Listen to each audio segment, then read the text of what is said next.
Hello, and thank you for tuning into the Stuff I Heard podcast. I'm your host, Joshua Peak, and this is December 2022. Hope everybody's doing well. I just got back from a Disney cruise on the Disney Wish. We did a little 3-day turnaround, very nice cruise to get away from everything and sort of just have a vacation, just my wife and I. It was wonderful. But I did get a chance to listen to and see lots of things. So let's talk about stuff I heard. Okay. Um, I put little notes in my browser, so let me just go ahead. Much like Bert Kreischer doing open tabs, I saved some open tabs so I could talk about it. First thing I want to talk about is the Peripheral. Okay. I've talked about this a few times being the best show on TV. It still is. The finale came out this past week. It is phenomenal. I'll give you the brief rundown. It says, set in the future when technology has subtly altered society, a woman discovers a secret connection to an alternate reality as well as a dark future for her own.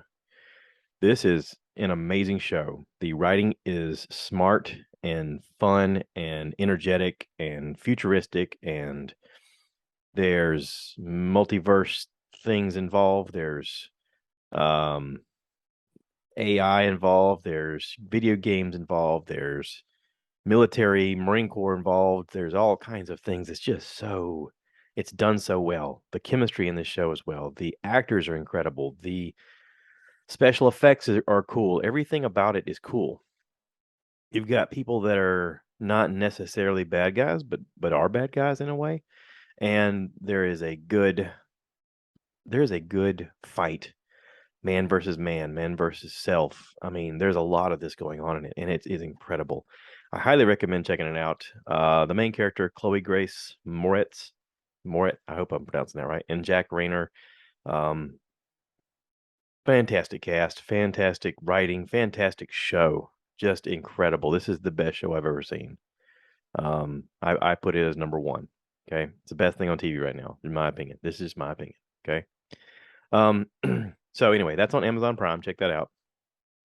On Netflix, Neil Brennan has a new comedy special. If you guys don't know who Neil Brennan is, he's one of the co-creators of the Chappelle Show. He met Chappelle when he was young, and they have been friends for a very long time.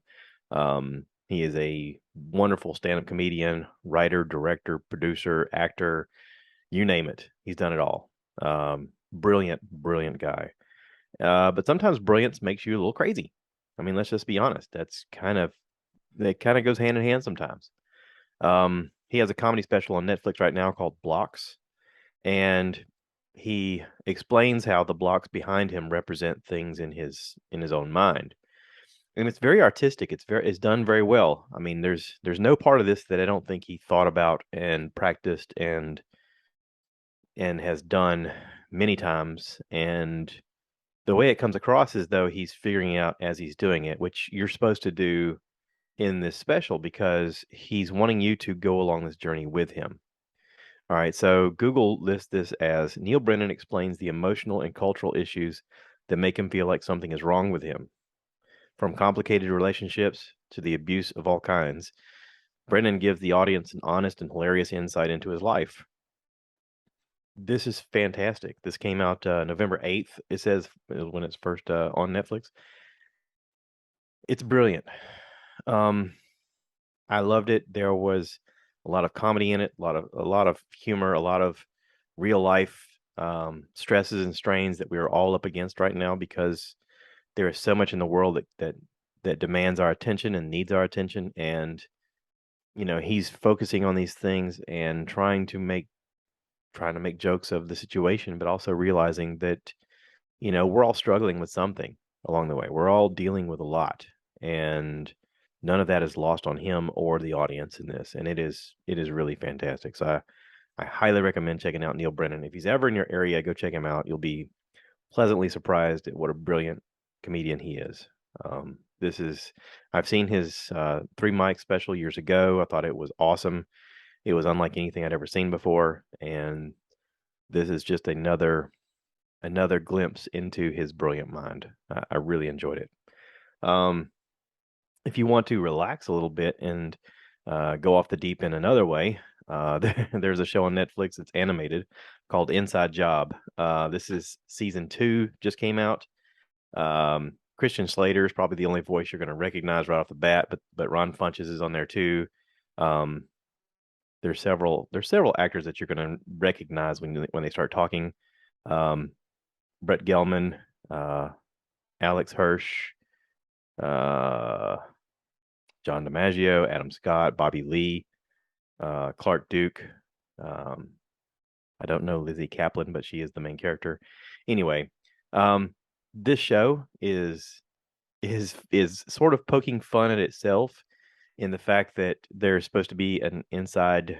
It's called Inside Job, so it's supposed to be like, what if all of the conspiracy theories are real? So each episode, especially in season 2, goes along a different conspiracy theory and just goes deep into, yeah, what if that is, what if that was true? Let's just play with it. I mean, this is animated, so they can go deep into it.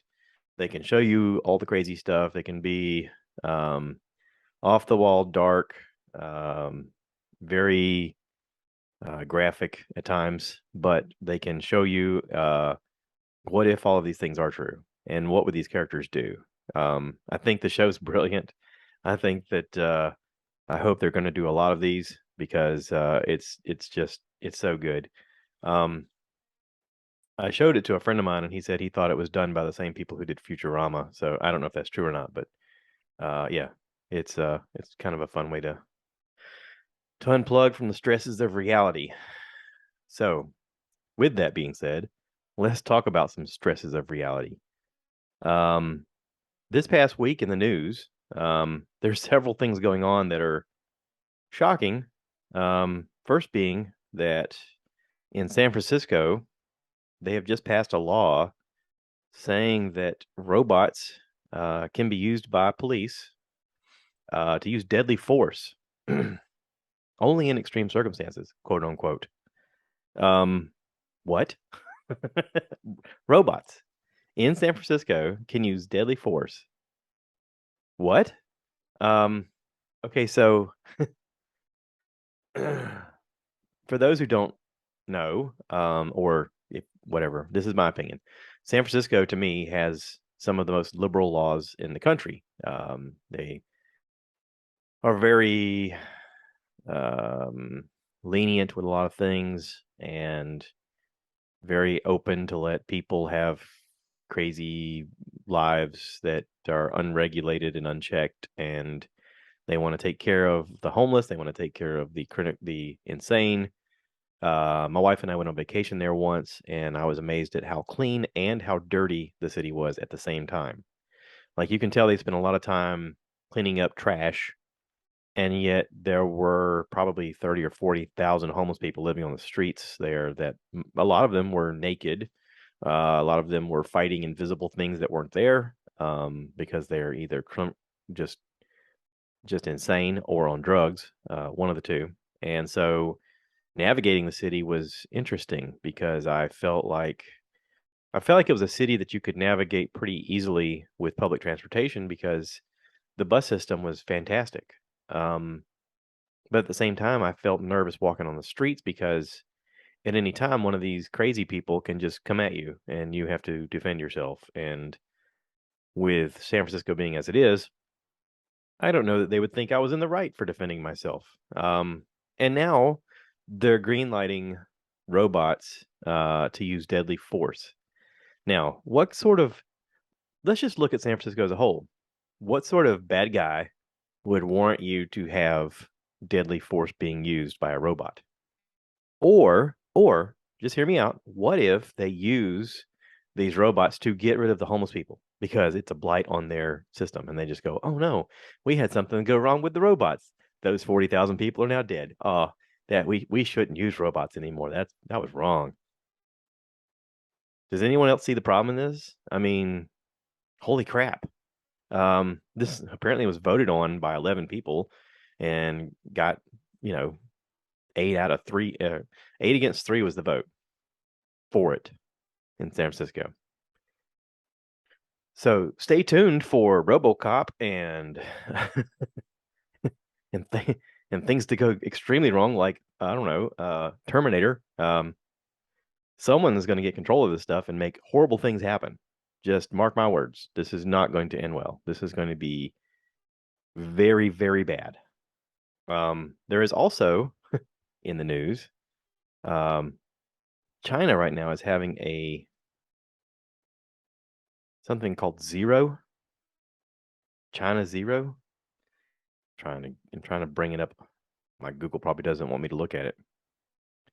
How deadly fire ignited dissent over China's zero COVID policy. Yeah. So I don't exactly know how this thing started. Um, Stunning scenes of dissent and defiance played out across China over the past week, marking the country's largest protest in decades and an unprecedented challenge to leader Jinping. Xi Jinping. I hope I'm pronouncing that right. Um, Sorry, I don't quite know how to pronounce that. Deep public anger after nearly 3 years of snap lockdowns, uh, border closures, and financial hardship brought thousands out into the street to demand an end to mainland's China zero COVID policy, um, with a bunch of people apparently saying that they're ready for democracy. They're tired of living under this Chinese um, communist control. It is interesting. The country's security forces moved swift to snuff out the protests, while health officials try to appease the public and promise to soften tough COVID measures. But furious posts on Chinese social media with continued, despite censors' best efforts suggest it wasn't enough. And then came Friday, the first known remarks on Xi as the protests, an unexpected acknowledgement of the people's frustration, and according to a European Union official who declined to be named, Xi also said that Omicron is less deadly than Delta, which makes the Chinese government feel more open to further relaxing COVID restrictions. Now, here's here's what I saw. Um, I clicked open my Twitter to find out what was going on, and there was anarchy going on. Uh, they showed an Apple factory where they make the beautiful iPhone, right? We all love the iPhone, right? I do. Um, Apparently, these people are living in a facility to make the iPhone because they don't want them to go home. Because, if you just keep working, then you can make it faster and they can make more money and whatever. The Chinese labor laws is crazy. But it's one of those weird things that for them it's an opportunity to make money, but it's also depressing in the fact that they make so little money. And it's just I don't know. Anyway, so due to the zero policy for COVID, apparently a lot of people fled the facility by climbing barbed wire fences and stuff that kept them inside and I guess kept people out or whatever. But they climbed these barbed wire fences, they tried to escape, and these buildings that were housing these people um, basically came through and threw all their belongings into the street. And if you Google images of it, it looks like an end of the world situation. Um, it is terrifying looking. So then, as I'm looking at Twitter to find out more information, because apparently the Chinese government reached out to Elon Musk because they know that he owns Twitter now, and they said, "Hey, you need to take this off the line." And he was like, "No, the world needs to know about what's going on." Um, yeah, there's just video after video of the police fighting people on the streets while people are protesting and saying that they're tired of this. This is just unbelievable. And if you Google it, just Google it for yourself. Go on Google and look up China zero COVID policy and see the protests, see the people fighting with the the the government. And holy crap, there is a huge map of China where all of these outbursts are going on and people are participating to try to ask for um they're asking for democracy. They're tired of being ruled by a communist system, and good for them. I think we're viewing possibly the beginning of the end of the Communist Party in China. I really hope that is what's happening. Um, people deserve to have an open and free life of some kind, that you get to vote for who's in charge and you get to have some say in how you're governed. And man, this is there's change happening in China. Just saying. Okay. So at the same time in Iran, um, there is a protest going on. Um, I don't even know where to start looking for this part. An ongoing series of protests and civil unrest against the government in Iran began in Tehran on 16 September of this year as a reaction to the death of 22-year-old Marissa Amani. Um, this this has really turned pretty ugly pretty fast. To all our readers in the U.S., please don't skip this 1-minute read. December 4th, we're asking for your support. We are a nonprofit. Okay, blah blah blah blah blah. Yeah, okay. Um,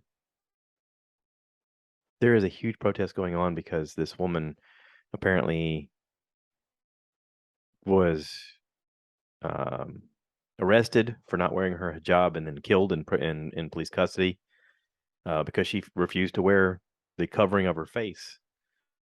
And this got real ugly really fast. And they're in the midst of a huge protest right now. Goodness. That she was severely beaten by guidance patrol officers while being detained. But protests broke out quickly.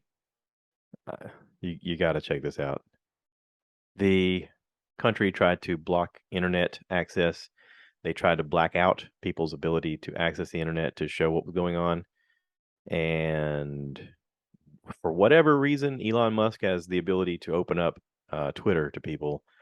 He allowed people to show everything, and they did.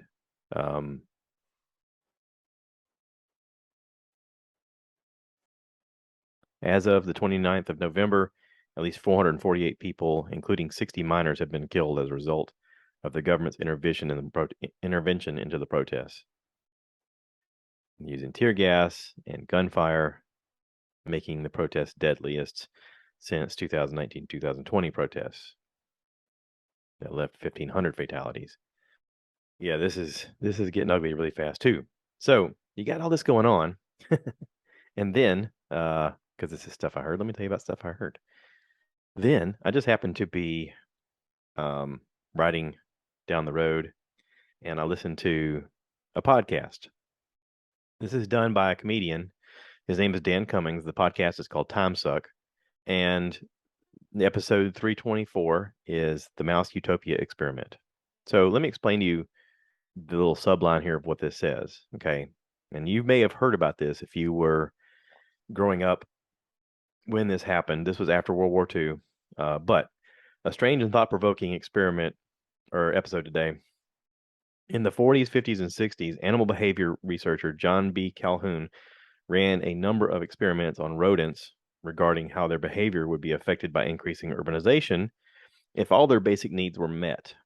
The results were terrifying. Crowded rats and mice became increasingly violent and lost their reproductive instincts to the point that eventually the Utopia went extinct after enduring a final phase of full random violent attacks, apathy, cannibalism, and more. Could the increased urbanization of humanity also lead to our species' extinction, as Calhoun warned? Or are we as humans too different from rodents to presume that what happened to mice and rats could happen to humans? I found today in episode 1 of the most thought-provoking done in quite some time. Hope you enjoy too. Yeah.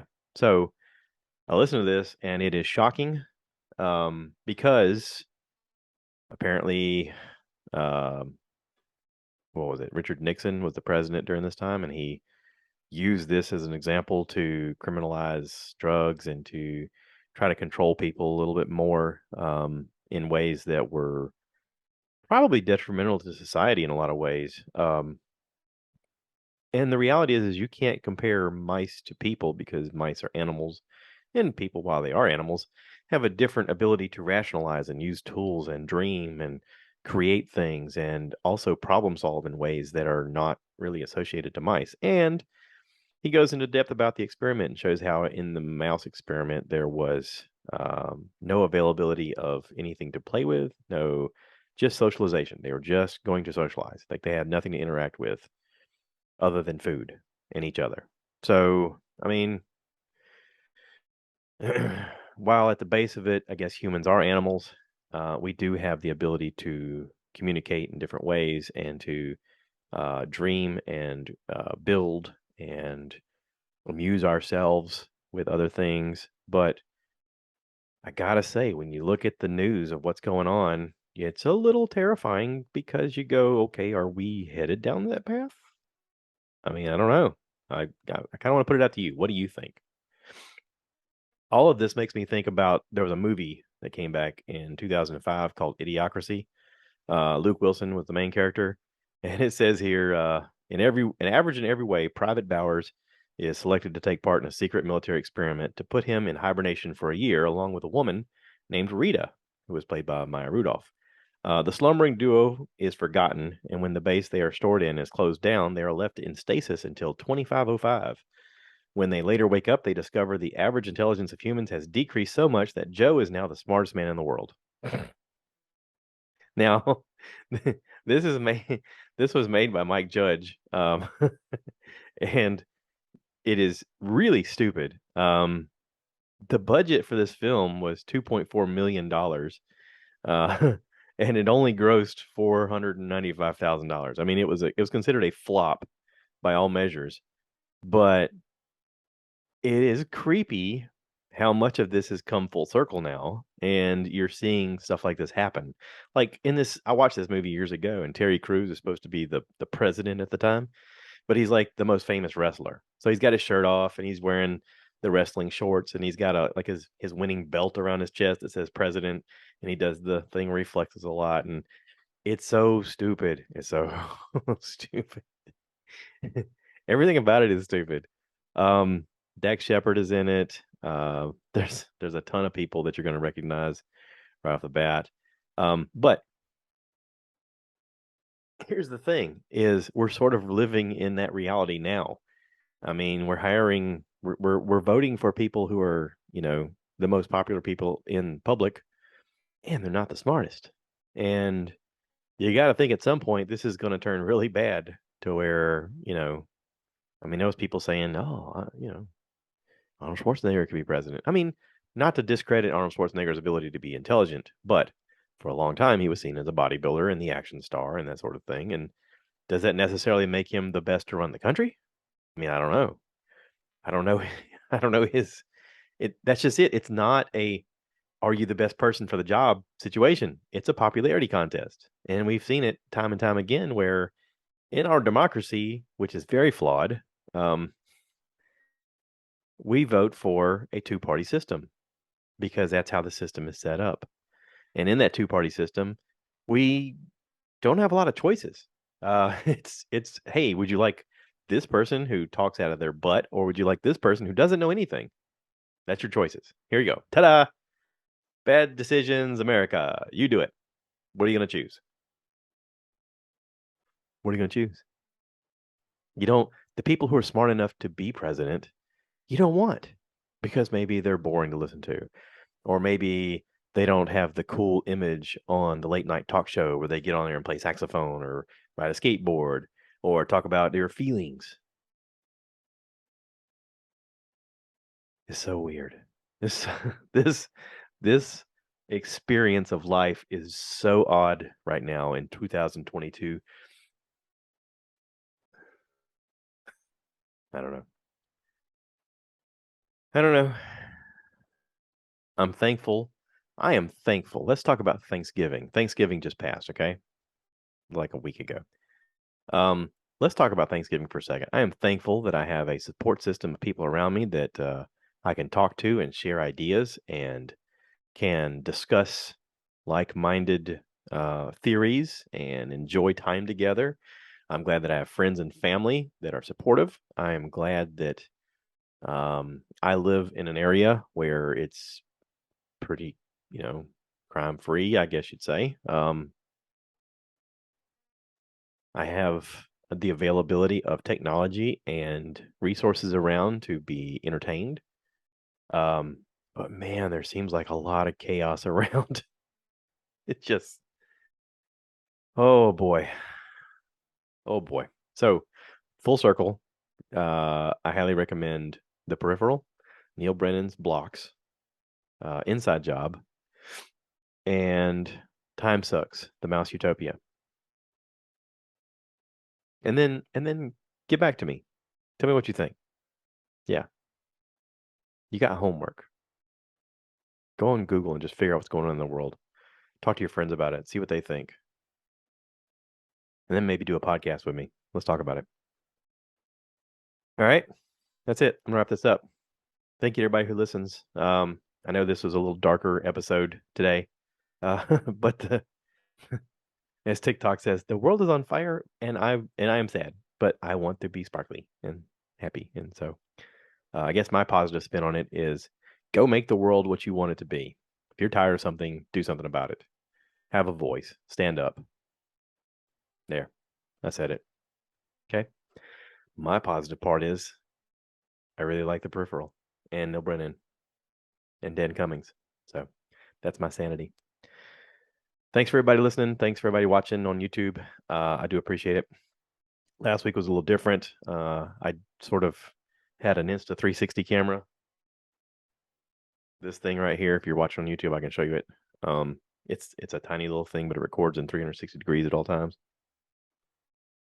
And I'm in the water, and I just hit record and talked for 8 minutes, and that was a short podcast. But I wanted to do something different, and I still want to do something different.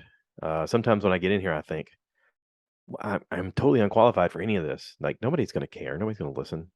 But yeah, sometimes you just want to connect with somebody and say, "Hey, I'm in this too," and you know, we all need each other in a little way, and sometimes it's good just to be reminded of that. So, again, thank you, and y'all take care, and we'll do this again another time. So, I always end this by saying "Cue the cow." So, cue the cow.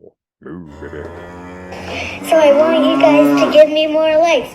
Give me more likes!